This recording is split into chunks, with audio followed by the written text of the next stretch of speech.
What's up, guys? So this video has been a long time in the making.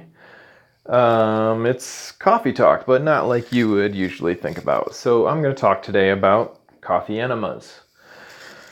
So my life now has new meaning to the term coffee up. I know, pretty funny, right? I hope it's funny. Okay. So originally, when I first started talking to a naturopathic doctor, great guy by the name of Vaughn Lawrence in Kansas City at Spirit of Health KC, he really did try and suggest that I start doing coffee enemas or enemas of some type. And I was really against that because I'm a man, a heterosexual man, and well, anyways, we don't need to get into all that. But the basics is a lot of people feel uncomfortable putting things bottoms up, if you will. So I'd known about Gerson therapy, where Dr. Gerson treated people of all kinds of different disorders, mainly through juicing and coffee enemas. And I mean, Dr. Lawrence, in some of his videos, you can check out his YouTube channel as well. Vaughn Lawrence, I don't know that he actually goes by doctor. He's got a lot of certifications and stuff. But anyways, he talked about cleansing as how it used to be very normal in biblical times. You know, the Bible refers to cleanse yourself, body, mind, and spirit.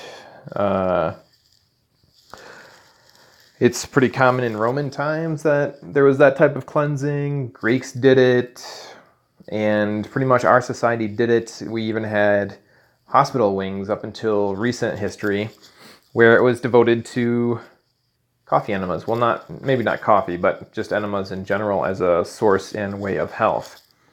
So it's not as common today, and you are considered a health wacko if you're into doing those things. But I feel like it's really necessary. I have been shocked at how big of a difference it made in my life in the first week even. If you wanted to Google liver stones and gallstones, see what those look like, I've passed several of those. The liver stones came out in scores. It took a little bit for me to get comfortable doing it, of course. And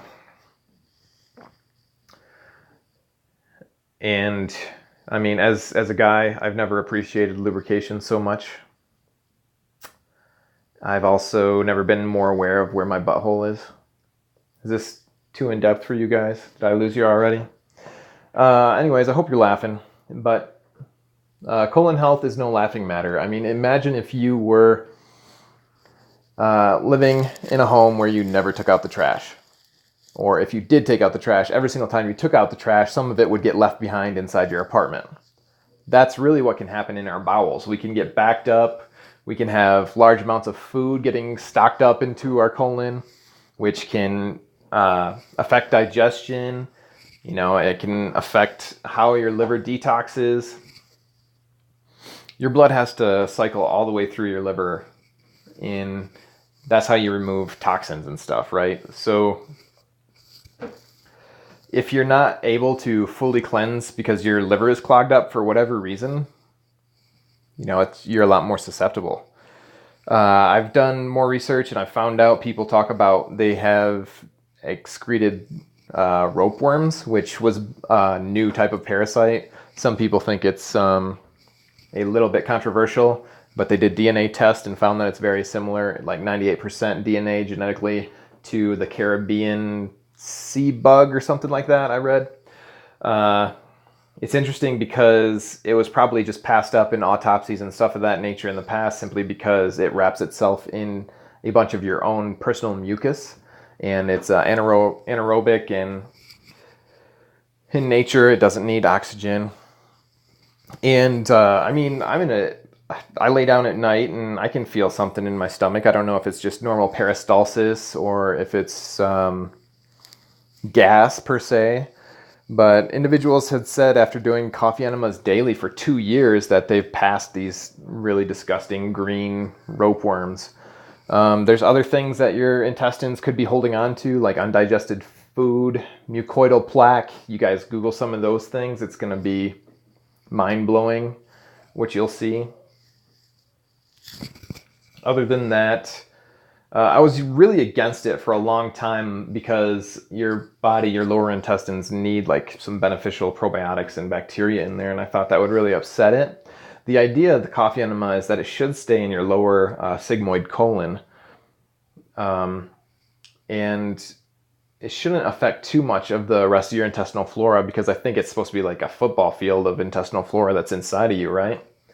But anyways, when you do coffee enemas, it's interesting that it will really mess with, well, it'll increase your liver's natural ability to produce glutathione. Glutathione is the master antioxidant, and when your body produces its own glutathione, it's way better for you than if you take it off the counter. Like you can buy it online or at your local health food store, and those glutathione supplements, if you get it straight, actually don't really work as well.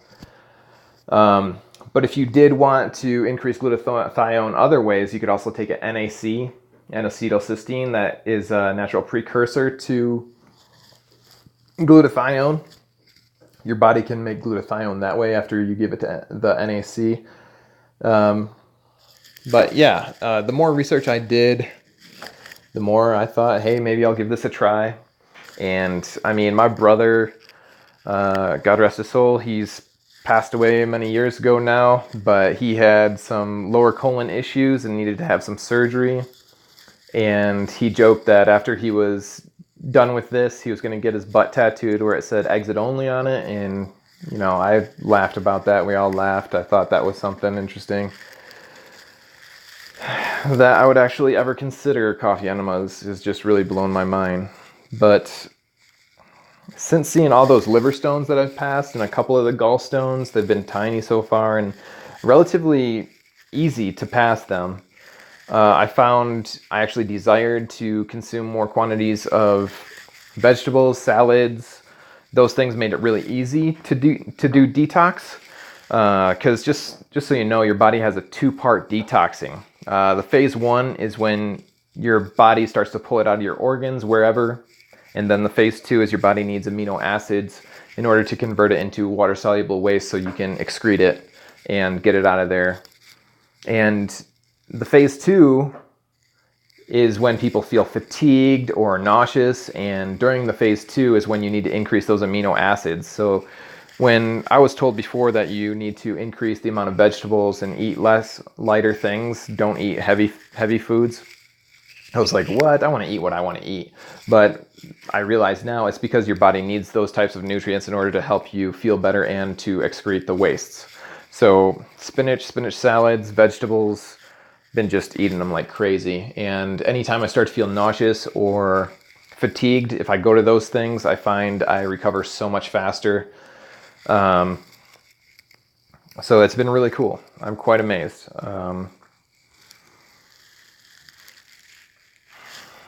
So I guess that's kind of the gist of where I'm at, what I wanted to talk about today. I've really noticed a significant increase in my digestion abilities because it'll help your body produce more bile as well.